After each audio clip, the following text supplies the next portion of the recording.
So hello everybody, welcome back to the 2020 Victoria Tea Festival Revival. It is 8 o'clock. We are on our 20th hour. It's hard to believe. We are going to be exploring a little bit more the world of matcha. But just wanted to let you know that if you do get a chance to jump onto our YouTube channel, all of the shows that have been on before this are archived. You can check out, we just had a great discussion with the owner of Postcard Teas. We had Camellia Sinensis on. We've had farmers from origin in India, Japan, in Yunnan, China. We've had the tea festival in Kyoto. We've had O5 Tea over in Vancouver. And right now we have my co-host and the co-director on the show. Of course, he's been on since the beginning, Ryan Moen. And then we're also have Kimmy here, owner of Whisk Matcha over in Vancouver. Welcome to the Victoria Tea Festival Revival online, Kimmy. Thank you for having me. Yeah. Hi everyone, bright and early. Yeah, very Rise and shine. Yeah, now for you guys. yeah, nice. Cool. So yeah, you want to maybe explain to our audience a little bit about who you are and what Whisk Matcha is all about? Yeah. So my name is Kimmy. I'm the owner of Whisk Premium Matcha. I've been doing this for the past 4 years now. We opened a little cafe just this June. Yeah, so we opened in June. Crazy timing, but everything has been going actually pretty well. So I started online platform, whiskmatcha.ca. The first year, I didn't know what I was doing. Just bought some teas from Japan and start selling. Didn't really know much about it. So on the second year, I went on a trip to Japan, go to different regions. Most of our teas are from Uji in Kyoto, Cool. and then going down to Yamei, Fukuoka, and then very down south, Kagoshima. I actually got my little bowl. If you've been to our cafe, this is like my precious bowl. I got it from Sakurajima. They made it using volcano clay out of it, so it's really cool. So I learned a lot from my trips over there. I connect with tea farmers, visited a lot of factories, including the government facility in Kagoshima. It was just really eye-opening. And I also met a tea farmer who grows tea and win competitions. And they are an organic farm. I know there has been a lot of conversation about organic farming for the past 20 hours. I heard a lot of conversations. Wild tea, it was really mind-opening as well. And I just learned about, biodiversity, the effect of nature, just finding a relationship between, the nature and our life. Sometimes people get really disconnected. So the reason for me to bring those competition great organic matcha from Japan to Vancouver is to get people understand that better and how much efforts that actually going into growing tea and to encourage people to appreciate better. So today I'm Nice. gonna just drink matcha. That's Awesome. how I have to kickstart my day. And also I'm gonna talk a little bit about Hojicha, Genmaicha, and share some recipes and doing some demos. Everybody wants to do something at home now. So I think it's great to be your own barista at home. Awesome. Yeah, we would love to join you for the ride a little bit here too, and make at least some of the matcha drinks along with you. So we're here to learn, and it's so interesting, this theme of how tea is just this connecting piece for so many people that get involved, and just how it's just a very good centering mechanism for so many folks in the world, really. And we have a global audience watching right now. that are saying hello. Yeah, we're excited to have you here. So yeah, please take it away. Thank you. So Jared, I have to ask you. So if I ask you to rank the importance of matcha tools, how would you rank it? Let's say like whisk, bowl, scoop, whatever. What would you rank it? What's the most important thing that people need to have? The most important thing that people need to have. Yeah, if people say, okay, I want to get started on matcha, what should I buy first? Jared, this should be easy because you didn't let me leave your shop without certain things. Because I was gonna try and do everything just with like some mason jars and like the hot water out of my tap. Well, she's asking me to rank it. I guess the most important thing is the tea. Yes, exactly. Okay. You know, that would be the most important thing, because we can kind of make do outside of that, but it's all gonna start with the tea for certain. Yeah, and then do you want me to keep going? Yeah, keep going. Okay. So what would be the next most important thing? I guess the water, if I want to be cheeky. And then we're going to probably enter the world. So is the chicken before the egg? The whisk or the bowl? Interesting. You know, like the whisk has such a huge role to play in. I like the idea of cream versus whipped cream. How that oxidation, that adding of air, and that texture making possibility. Like I'm not a big believer in you know, those electric whisks or and you know, like I'd rather create air in a different way or not have it at all. But if I have a choice, a good whisk is going to make such but a good whisk is kind of meaningless without a partner in the bowl. So yeah, it's an interesting question. I think the tea though. Why don't I just simple answer, Kimmy? Tea. Yes. There we go. Tea, exactly. That's the first thing on my list as well. Awesome. I mean, yeah, lots of people ask me, okay, I want to start making matcha. What should I get first? I'm like, okay, a high quality tea that actually gonna let you appreciate matcha. Because like before I started this, I didn't really know much how the flavor profile of matcha could be. Because pretty much all the ceremonial grade matcha that I had, they are, you know, like almost like dusty and bitter and just taste not there. And for actually a very long time, I thought that might be it. And until I start learning more, I realized how we pursue a high quality matcha is mostly the umami flavor. I think same with Gyokuro, that we all trying going after the umami flavor. So today I'm gonna show everyone how I do it my way of making matcha. Okay. Everyone can do it differently, but again, good whisk is the second important thing on my list as well. Beater won't cut it. Yeah, electric frother. I don't know. I tried it once. It just won't work as good. Maybe it's me not practiced enough. I tell people that if they don't want to get a half decent whisk in a bowl, and that's okay. You know, like if the tea is the most important thing. You can really shake it in a jar with some water. It's not going to be the same. You're still going to, though. You could make a half decent experience, but yeah, it's definitely a million times better to aerate it. And there's a reason why these whisks still exist. This long. This is not an obsolete tool, right? This is important enough because it's made a difference for enough people, right? Yeah, exactly. Have you seen those electric bamboo whisks? Yeah. Like they put it on the handle. Have you tried that? You know, one of my staff, she was talking to me about some stuff that's in Korea where they call it like a super matcha or something like that, and it's like a robot that whisks your matcha for you. Okay, wow. It's like gonna help me save some labor costs here. I know, right?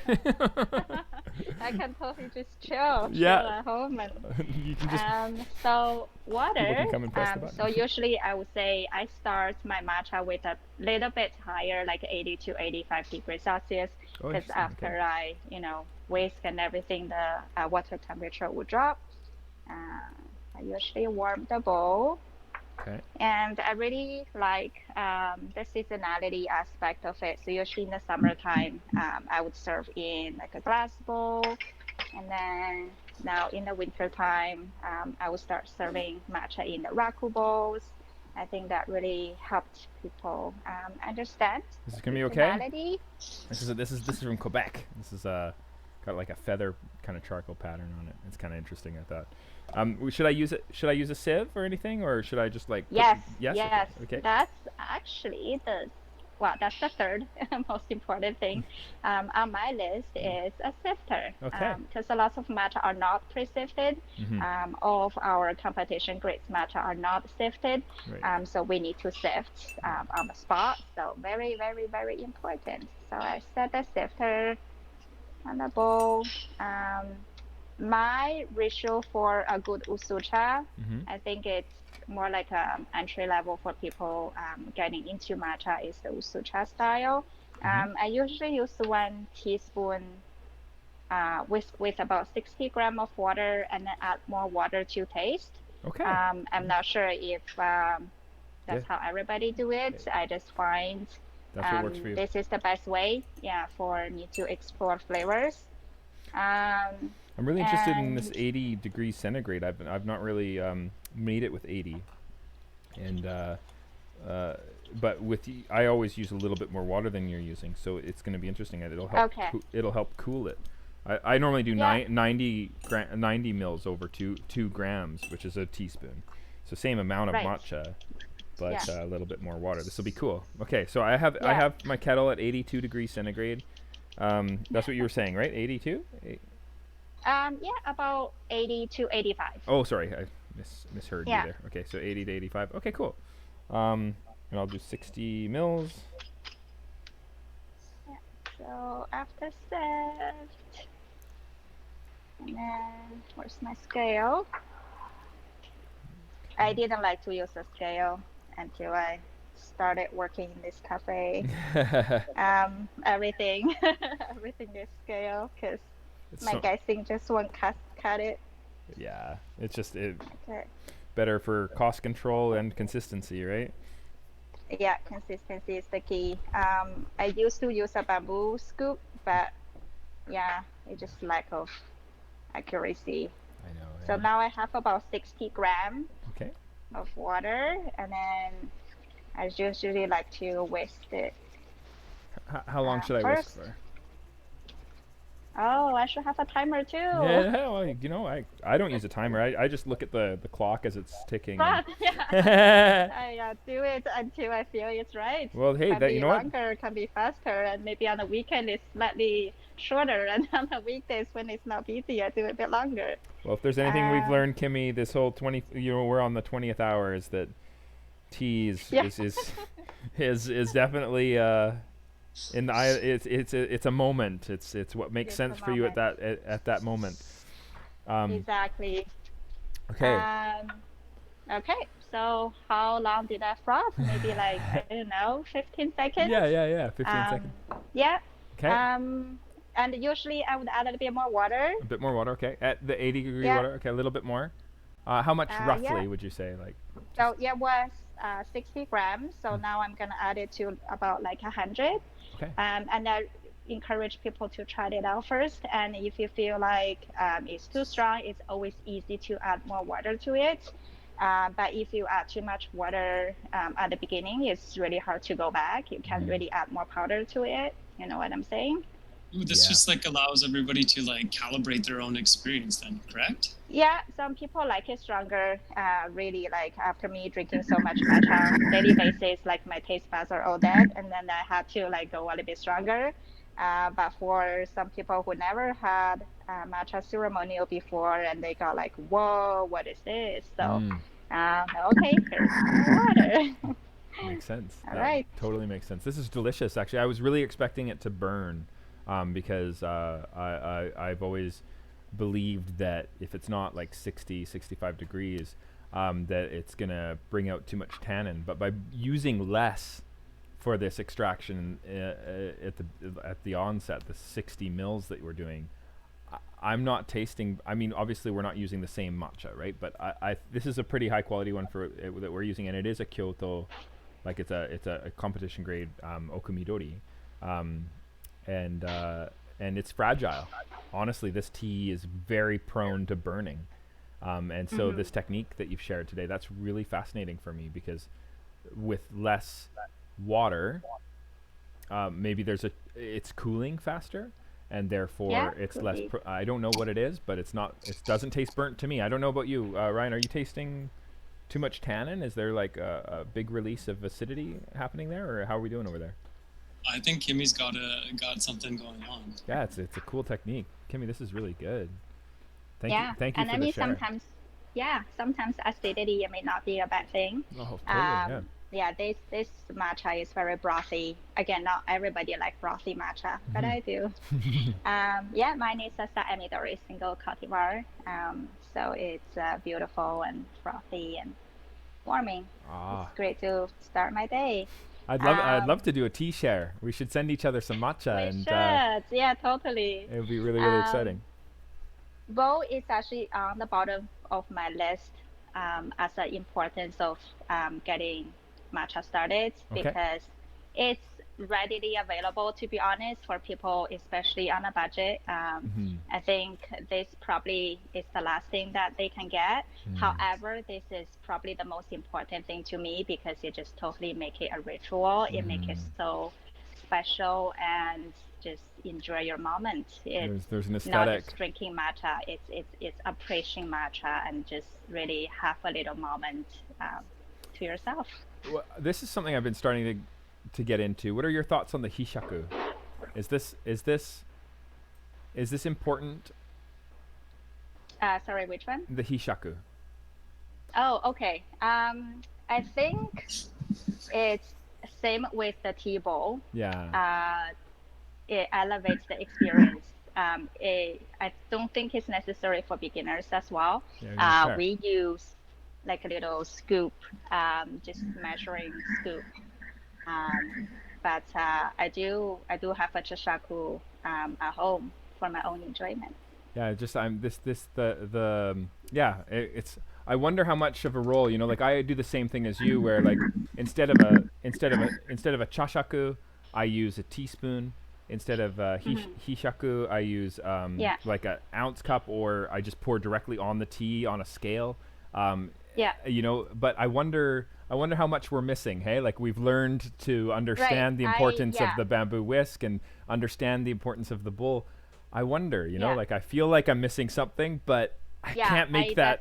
I can't make that change. I know. I admire O5 to actually have the whole setup there. But for me, I think it is definitely important. But I usually just for the speed of service as well, because not everybody would. If people see so many equipment, sometimes they get a little bit scared that, do I need to really get the pots? But I usually just use something more convenient to get it started.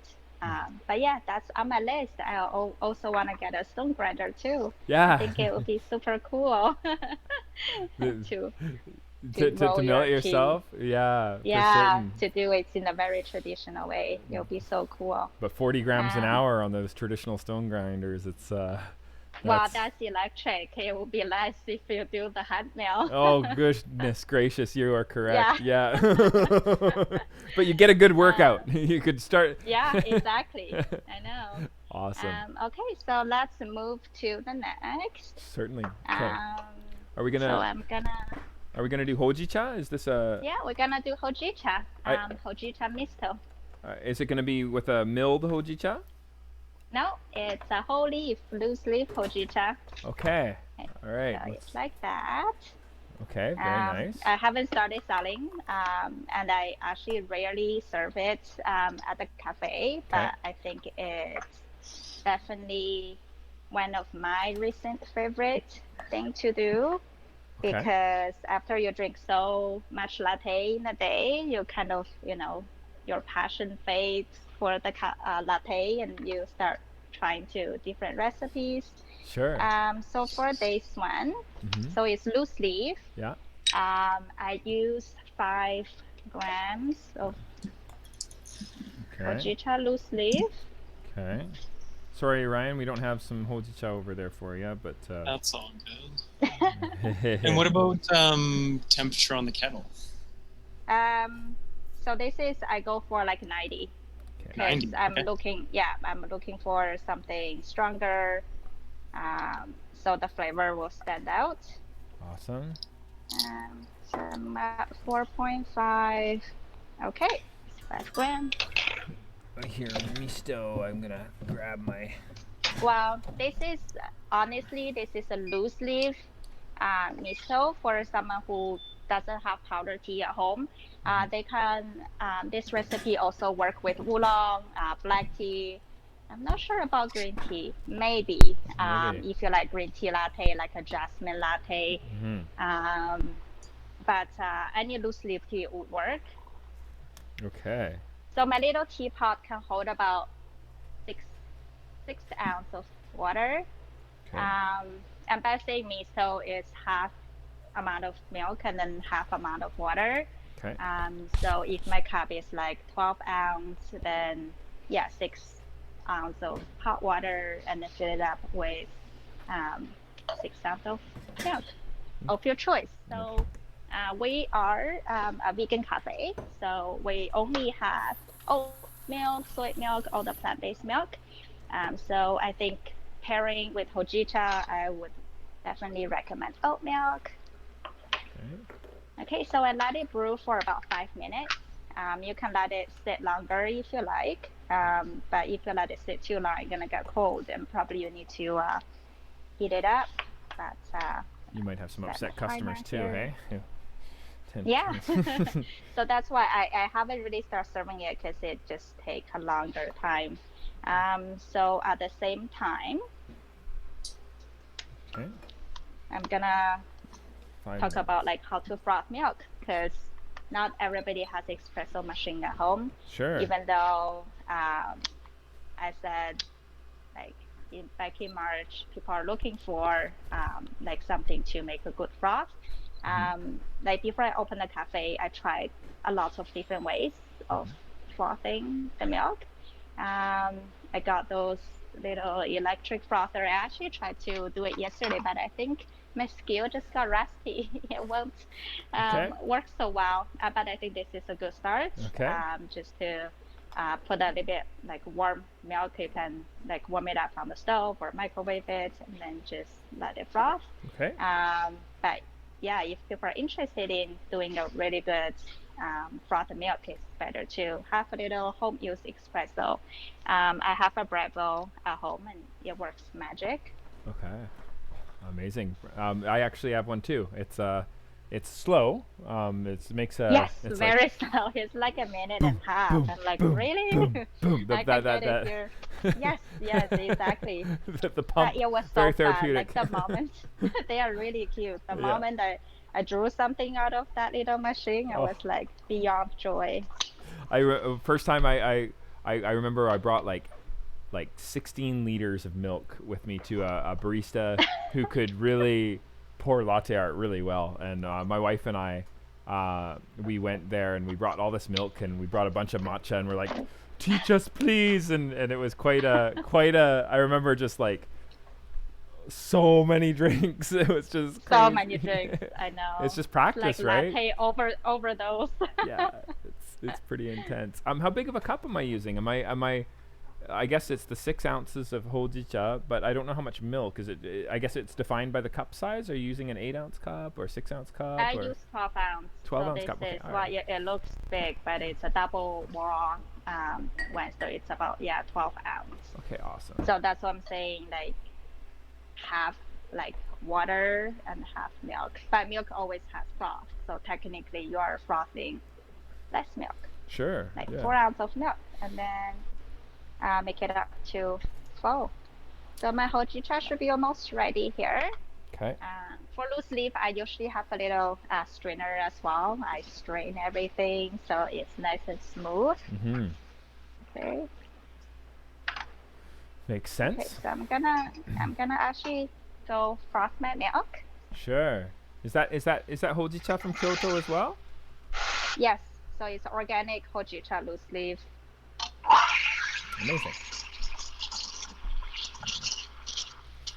Okay, so I'm gonna feel like it's too soon for me to start steaming yet. I'm gonna wait until I'm close to a minute away. Okay, so we're doing 5 grams of hojicha. We're steeping it in 90-degree centigrade water for about 5 minutes. Yeah. You can go longer, but you don't want to go too long, is what you're saying. But it's like basically a minimum of 5 minutes for the hojicha. I would say so. Yeah, Okay. just to get that nice strong flavor.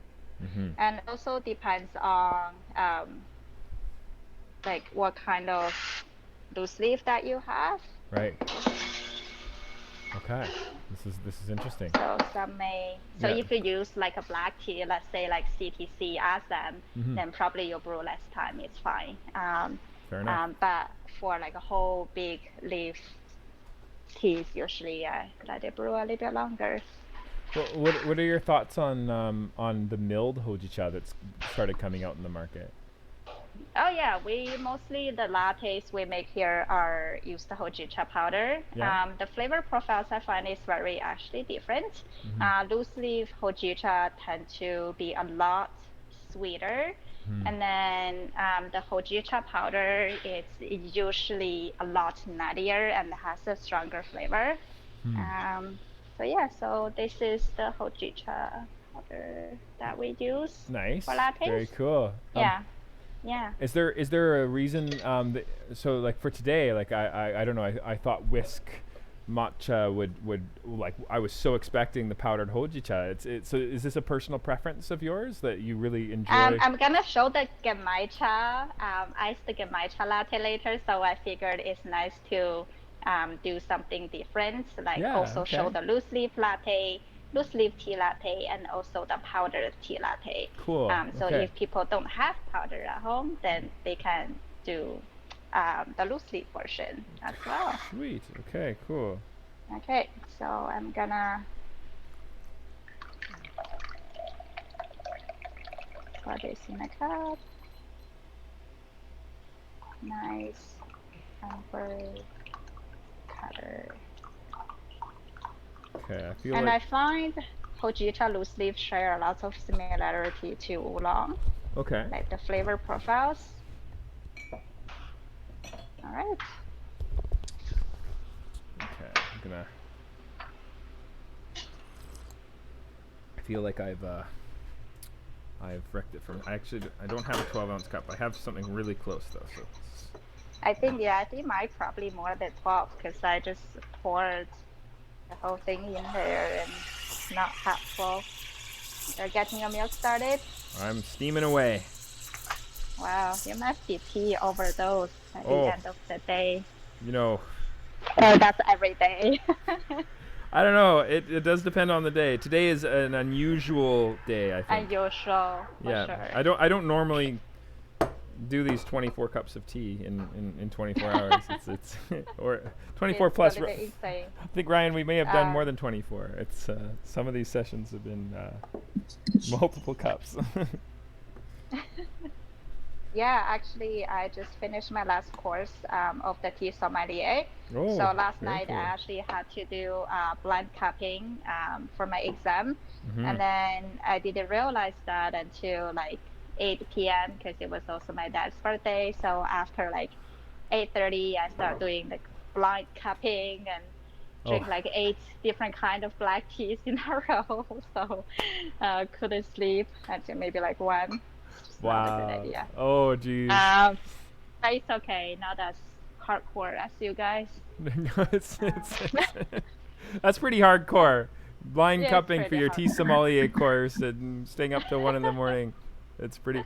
I mean, where we beat you, Kimmy, is we haven't gone to sleep yet. That's all. Yeah. Yeah. Well, at least I had a nap. This is I good. got quite a Yeah. nap. Yeah, it's good. Okay, so I'm pouring my milk in. Awesome. That's really nice. Yeah. Yeah, that's interesting. So your thoughts Yeah, on milk and tea, Kimmy? Was there a part of you that didn't want to do milk and tea, and you decided to do it? Like for me, I kind of had to think about it. I'm like, do I really want to do this? And then I realized, yeah, I do want to do this because I don't know. I had a good reason, but I'm curious what your reason. Like, why would you put milk in Japanese teas? What was your rationale? Why were you okay with that? Just with that, I'm okay with that. I really think it's great. I'm curious, like what helped you make that decision? You mean like doing tea lattes? Yeah. Because it's fun. Because it's fun. Okay, awesome. That's an awesome response. Yeah. Okay, cool. Yeah, I realized that too. I felt I really like matcha ice cream, and so like Kit Kat. Right, like so dairy and Japanese green tea, there's a beautiful opportunity there, and I think that if I was like too like tea snobby or something, and I was like, no, you can't put milk in your Japanese teas, it would be sad.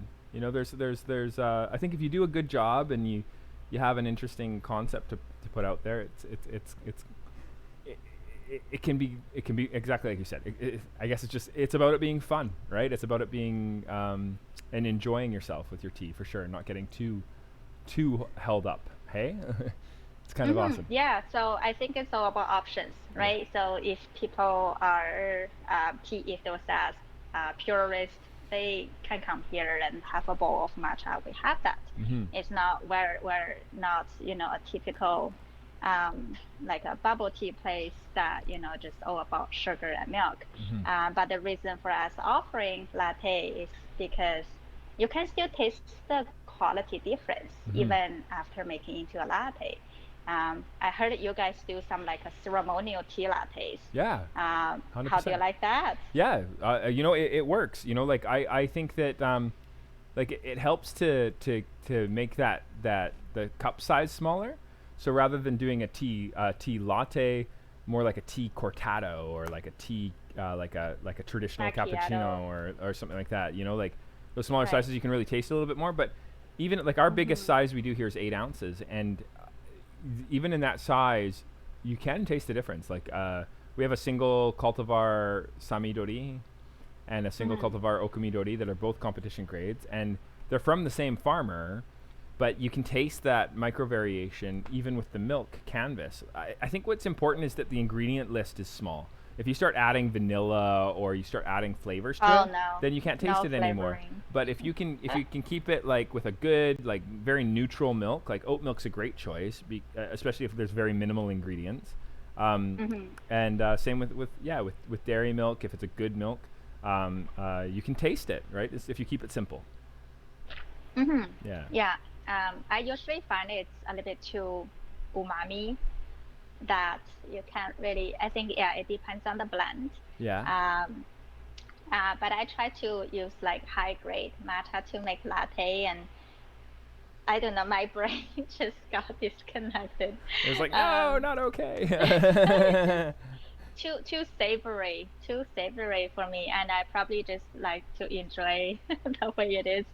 But I haven't stopped trying because I think it's such a cool idea that actually people can pick what kind of grades for their latte.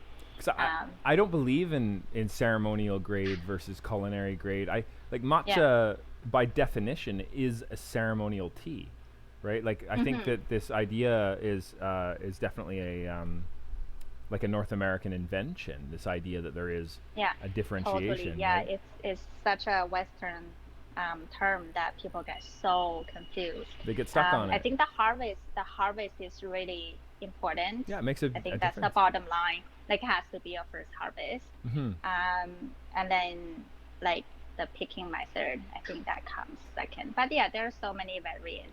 And also it's very subjective.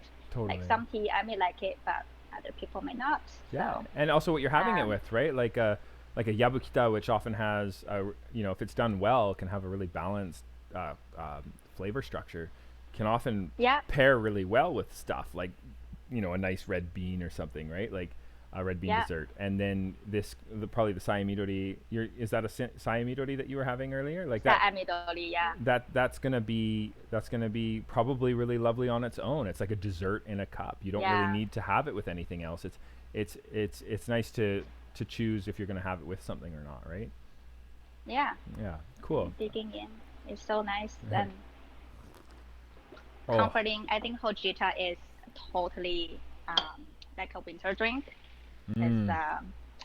It's just so comforting. And it's actually we sell more Hojicha than matcha, believe it or not. So like Hojicha latte is everyone's favorite. It's crazy. That's interesting. Okay. We have matcha cortado, 8 ounce. But people ask me if I can do a Hojicha cortado. Wow. It's called the Japanese coffee sometimes, right? Is Hojicha is. For me, it's more relates like a cacao, like a hot chocolate.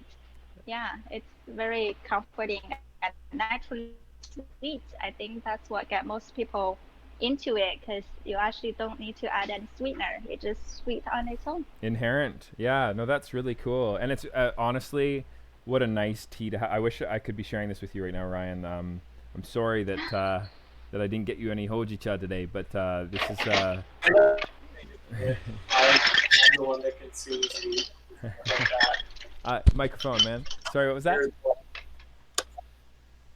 Hello? I said I think they'll consume the dairy products and the meats and stuff, and I'm the one without any kind of milks or stuff in my house. Right. Yes. No. It's all awesome. But it's just why I say that. It's just this time of in the sessions. We're on hour, 20 hours and 45 minutes in. And this is just such a nice, comfortable drink. Like, I want you to know, like, it's got this really buttery quality to it, and it's nice. Yeah, I highly recommend it. Next time I can hook you up. With oolong. Yeah. Oolong is a really good alternative for making tea mixtos. Cool. Okay. And you're onto a Genmaicha now, are you? Is that yes? Okay. So the Genmaicha, I have both loose leaf and powder. So this is the loose leaf, and then, but for making this particular ice drink, because I want to show people like how to make powdered tea latte. So yeah, I'm using the Genmaicha powder. Lovely. Okay. Do you guys have Genmaicha over there at the shop as well, or? I have some Zaidaishu. It's like a heirloom cultivar from Mie. I can go dig it up. Actually, we got some samples in of the powdered stuff, but I'm actually gonna bring in some Genmaicha, like full leaf. But you're using the powdered Genmaicha, or are you using the full leaf? Yeah, I'm using the powdered Genmaicha for this demo, because I've already did the loose leaf Hojicha. Makes sense. All the sense in the world. So yeah, if people don't have like a powdered Genmaicha, they can just follow the loose leaf Hojicha recipe to do like a loose leaf Genmaicha. But if they have powdered tea, so this actually apply to matcha or Hojicha powder, any tea powder. I would follow the similar ritual. Cool. So, okay, I'm gonna go and quickly see what I can find. I'll be right back. Yeah, sure. Any powder stuff. Yeah, and if you want to continue. Yeah, sure. All right. So for making iced drink, I usually try to make it stronger, because iced tea usually require like a stronger flavor for the flavor to come out. I usually actually gonna go for a full tablespoon for the iced drink, and that's how much we use for making your iced matcha latte here. So for Genmaicha, actually I have different preferences for the milk. So actually for hot one, we use soy milk. And for iced drink, I actually use oat milk again. So I'm gonna pour the oat milk in first.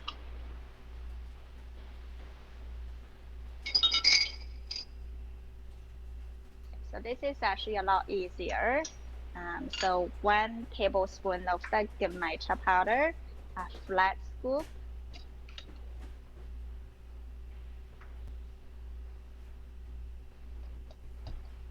Okay, like that. So for those of you who don't know what Genmaicha is, so Genmaicha is basically matcha with toasted brown rice powder.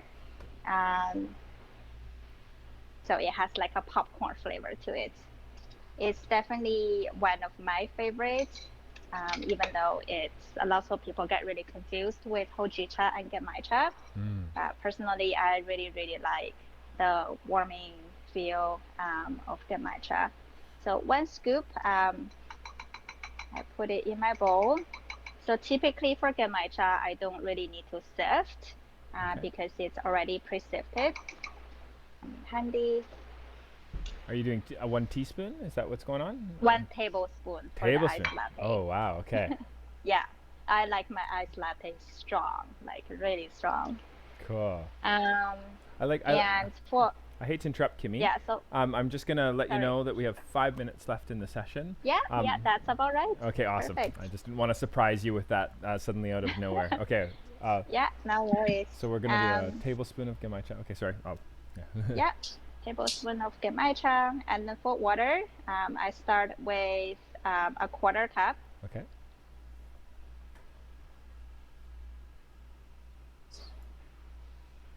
Mix it up.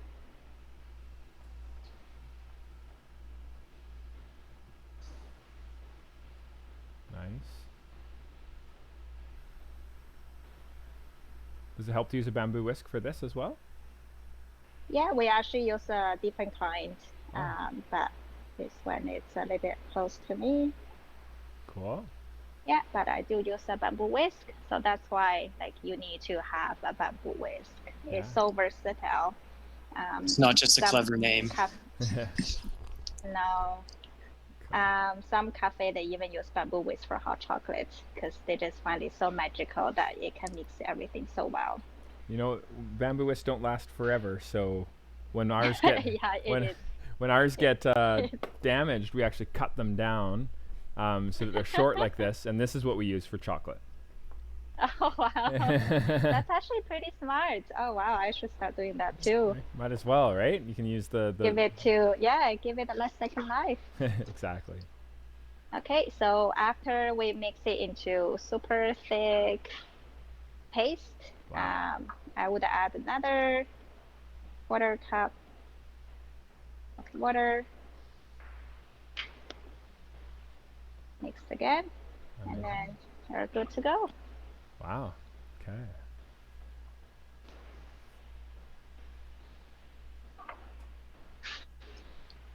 And you can remind, I missed this as I was searching and failing to find Genmaicha, but you use a tablespoon of Genmaicha, you're pouring it over like a 1/2 cup of milk, it looks like, in a Okay. Yeah, about 1/2 cup. I love that gradation, the tea and the milk, like how it kind I know. of falls down. Beautiful. Very nice presentation. Cool. All about presentation. How does it taste? There you go. So it's very, very popcorn, like crackerish. I love it.